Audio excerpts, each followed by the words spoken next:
People talk all the time about feeling lonely, but no one really talks about this. What if having only a few friends, or none at all, isn't a flaw but actually a sign of strength? I know, it sounds backwards. We grow up thinking that having tons of friends means you're doing life right, and being alone means something's wrong with you. But here's the thing.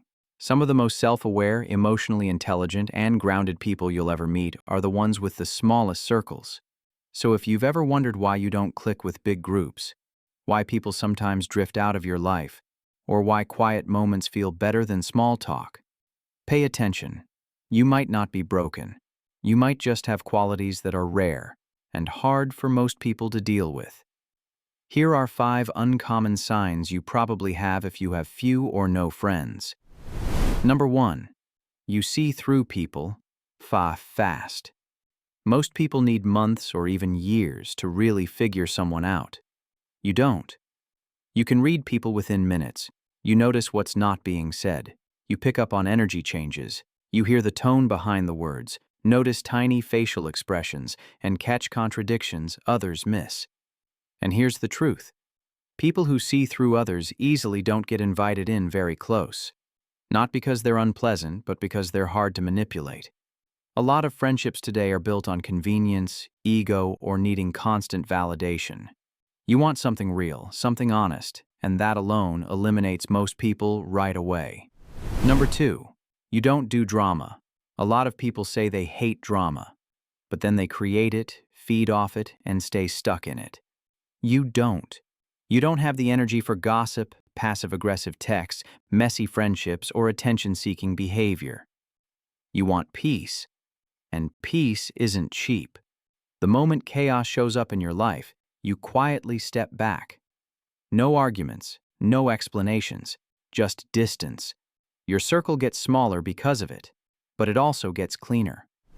Number 3. You care more about depth than popularity.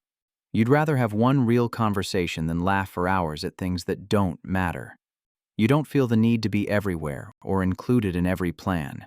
You don't force yourself into groups just so you're not alone.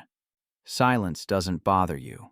While most people get uncomfortable sitting with their own thoughts, you've learned to enjoy your own company. You think deeply, you feel deeply, you connect deeply, and real depth is rare. That's why deep people naturally end up with fewer, but better, connections. Number 4. You prioritize purpose over social status. You have goals. You have ideas. There are things you want to build, understand, or change. And here's something most people don't expect. As you begin focusing on personal growth, your social circle often gets smaller. Not everyone feels comfortable around someone who is evolving.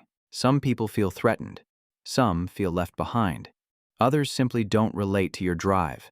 While many are focused on constant distraction, you're focused on developing yourself. And there's a quiet truth in that. People who live with purpose often walk alone for a while, especially in the early stages. Number 5. You don't chase people. You don't beg for attention. You don't force connections. And you don't try to impress others just to be accepted. If someone wants to stay in your life, you welcome them. If they choose to leave, you let them go. You've learned that your peace is too valuable to trade for relationships that don't respect you. Most people struggle around someone who isn't desperate for approval, someone who doesn't rely on constant validation to feel secure. But you've grown beyond that need. And that kind of emotional independence is uncommon. So here's a truth you may not hear very often. Having few or no friends doesn't always mean you're unlikable. Sometimes it means you're too genuine in a world that prefers appearances, too honest in a world that values comfort over truth, too self-aware in a world that avoids reflection, too emotionally mature for relationships built on the surface. You're not difficult to connect with. You simply refuse to settle for shallow connections, and people with standards often walk alone for a time until they find others who can meet them at the same depth. So if you ever wonder why your circle is small, remember this. Some people are surrounded by friends. Others are surrounded by noise. And then there are those who choose clarity.